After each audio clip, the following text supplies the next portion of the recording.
সবচেয়ে বড় বিষয় হলো আপনার প্রতিবেশী আপনাকে কোনো কষ্ট দেয়নি। প্রতিবেশী অনিষ্ট হইতে কষ্ট থেকে বাঁচতে পারলেই হলো সফলতা। প্রতিবেশী আপনাকে কি খাওয়াবে না খাওয়াবে ওটা বিষয় না, প্রতিবেশী ক্ষতি থেকে আপনাকে বেঁচে থাকে। আর কিন্তু একটা প্রবাদ আছে,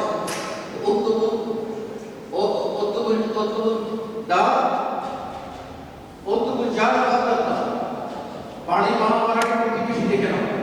ওর রফিক মুকাদ্দার তরি রাস্তায় চলার সময় পুস্তকে সেটা আগে জেনে নাও। চলার পথে তোমার বন্ধু ভালো না তোমাকে মিসগাইড করবে, তুমি নিরাপদ নও। আর বাড়ি বানানোর সময় তোমার প্রতিবেশী ভালো না, তার কাছে তুমি নিরাপদ নও। তুমি নিরাপদ নও, তোমার সন্তান নিরাপদ নয়, তোমার কন্যা নিরাপদ নয়, তোমার স্ত্রী নিরাপদ নয়, তোমার ইমান নিরাপদ নয়, তোমার আমল নিরাপদ। সেজন্য আমাদেরকে সবচেয়ে বড় জিনিস দুনিয়াতে সহজ বিষয় হলো ইমান আনা, কিন্তু ইমানের উপরে কায়েম থাকা সবচেয়ে বড় কঠিন। আর এই কঠিন কাজ যারা করে তারাই আল্লাহ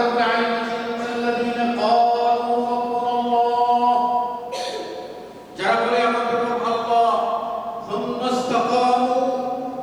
অতঃপর এই দাবি করে প্রতিষ্ঠিত থাকে।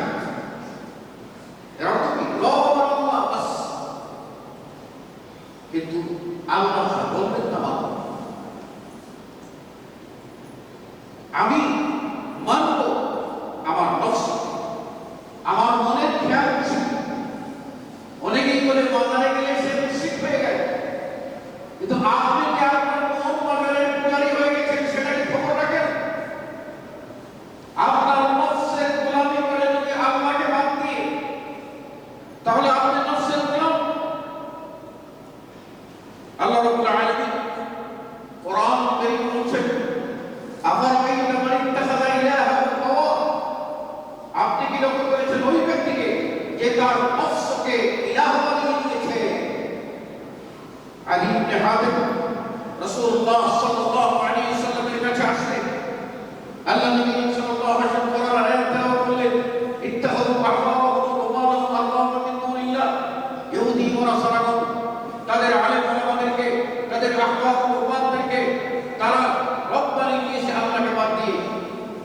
আলী বললেন না, আমরা তাদের ইবাদত করি না।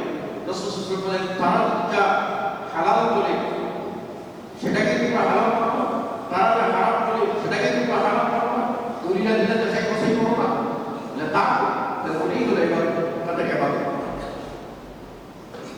নফসের গোলামি এটা বড়, নফসকে ইলাহ বানিয়ে দেওয়া।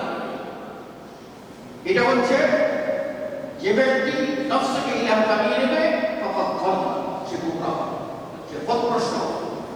আমাদের হক মানার ক্ষেত্রে সবচেয়ে বড় বাধা হলো নফস। ধরেন আপনি জানেন টাকনার নিচে পায়জামা মুড়ি যাওয়া হারাম, এই মাসলাটা আপনার জানা আছে, কিন্তু আপনি আপনার প্যান্ট পায়জামা লুঙ্গি টাকনার উপরে পড়ে নামিয়ে পড়েন। কেন পড়েন? কারণ আপনার নফস বলছে, মনের খেয়াল হচ্ছে যে এটাই হলো আধুনিক, এটা না হলে আপনি আত্মত্যাগ করবেন। তাই আমি আল্লাহ রাসূলের নিষেধাজ্ঞা লঙ্ঘন করে হলেও নফসের পূজা করে নফসকে খুশি রাখার চেষ্টা করছি। সামাজিকতার ভয় কি আমরা কোরআনের আয়াতকে বাদ দিয়ে দিচ্ছি, রাসূল সাল্লাল্লাহু আলাইহি ওয়াসাল্লামের হাদিসকে মানছি না, অথচ রাসূল সাল্লাল্লাহু আলাইহি ওয়াসাল্লাম বলেছেন উতরুকু মা ইয়াকুলু আবাউ, তোমাদের বাপ দাদা যা করেছেন তা ছেড়ে দাও। বাপ দাদার দোহাই দেওয়া এটা হলো আরব জাহেলদের মুশরিকদের কাছে। তাদের যখন বলা হতো তোমরা ঈমান আল্লাহ নবীর কাছে অনুসরণ করো, তখন তারা বলত যে আমরা বাপ দাদাকে ধারণ করে যে পেয়েছি সেটাই আমরা মানব, এটা আমরা ছাড়তে পারবো না। এটা ছিল আরব মুশরিকদের কথা। আজকে যে ব্যক্তি কোরআন পড়ে মানুষটা নফসের গোলামি করে হোক, সামাজিকতার দোহাই দিয়ে হোক, বাপ-দাদা চোদ্দ পুরুষের দোহাই দিয়ে হোক, সে যদি কোরআন হাদিস থেকে দূরে থাকে, তাহলে বুঝতে হবে এই রূপটা আরব শিরকের রোগে আক্রান্ত, জাহেলের রোগে আক্রান্ত সাহাবাদের চরিত্রে চরিত্রবান হতে পারে না। আরব মুশরিকরা পশ্চিমে কোরআনে আল্লাহ করেছেন, তারা বলতো সামি'না ওয়া আসাইনা, শুনলাম মানলাম, শুনলাম নাফরমানি করলাম মানলাম। আর সাহাবাদের বিশেষ রূপে আল্লাহ কোরআনে করে বলছেন, তারা বলতো সামি'না ওয়া আতা'না, আমরা শুনলাম আর মেনে নিলাম, শুনলাম আর মেনে নিলাম। এটা ছিল সাহাবাদের বৈশিষ্ট্য। এই বৈশিষ্ট্য আপনার আমার ভিতরে যদি থাকে, তাহলে আমরা তাদের উত্তরসূরি সালাফ, এর উত্তরসূরি খালাফ হব। আর যদি এই বৈশিষ্ট্য আপনার আমার ভিতরে না থাকে, যে অভাবে কাজ করে, তাহলে আমি আর যাব জাহিলিয়াতের স্বভাব থেকে মুক্ত হতে পারিনি। খাঁটি আমি মুসলিম হতে পারি। মুসলিম হতে গেলে আমাকে সেই আনুগত্য পালন করতে হবে।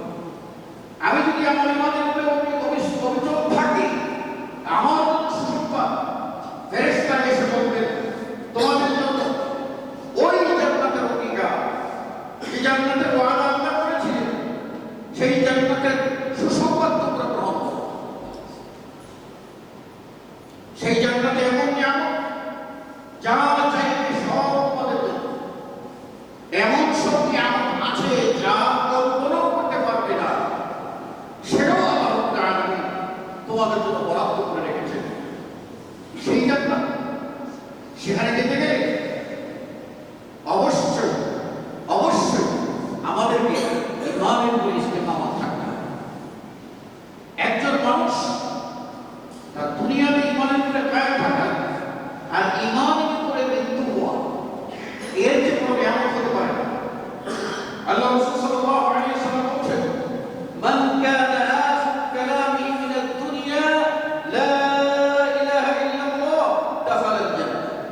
যেন দুনিয়া থেকে শেষ কথা তার জবান থেকে বের হবে লা ইলাহা ইল্লাল্লাহ, আমি বলেছি আশহাদু আল্লা ইলাহা ইল্লাল্লাহ ওয়া আশহাদু আন্না মুহাম্মাদার রাসূলুল্লাহ, প্রবেশ করেছি ইসলামে, জিন্দেগি কাটিয়েছি ইসলামে, আবার মরলাম সেই ইসলামের উপরে, সেই তাওহীদের উপরে, সেই ঈমানের উপরে। আবার কিন্তু আমি বললাম আমার শেষ কথা লা ইলাহা ইল্লাল্লাহ বলে দুনিয়া থেকে আমি বিদায় হলাম। তখন আমি যখন কবর দেশে যাব, আমার কবর দেশে যাওয়ার পরে আমার জন্য ঈমানের উপরে সাবিত থেকে মনে গেল নাকিরের সওয়ালের জবাব দেওয়া আমার জন্য সহজ হবে। তিনটি বিষয়ে জ্ঞান অর্জন করা খরচ। কোন নারী শিক্ষিত অশিক্ষিত সাদা কালো আরবি আরবি মুক্তি পাবে না। তার একটা জ্ঞান হল মারিফাতুল আব্দুর রব্ব। একজন ব্যক্তি তার রব সম্পর্কে জানতেই হবে, তার রব যে আল্লাহ, সে আল্লাহ সম্পর্কে তার ধারণা থাকতে হবে। এখানে শিক্ষিত অশিক্ষিতর প্রশ্ন নয়। দুই নম্বর হলো আল্লাহ প্রদত্ত দ্বীন ইসলামের বেসিক নলেজ থাকতেই হবে। এই ব্যাপারে জানি না কোন আমল কিভাবে করে, এটা চলবে না। তিন নম্বর হলো মুহাম্মদুর রাসূলুল্লাহ সাল্লাল্লাহু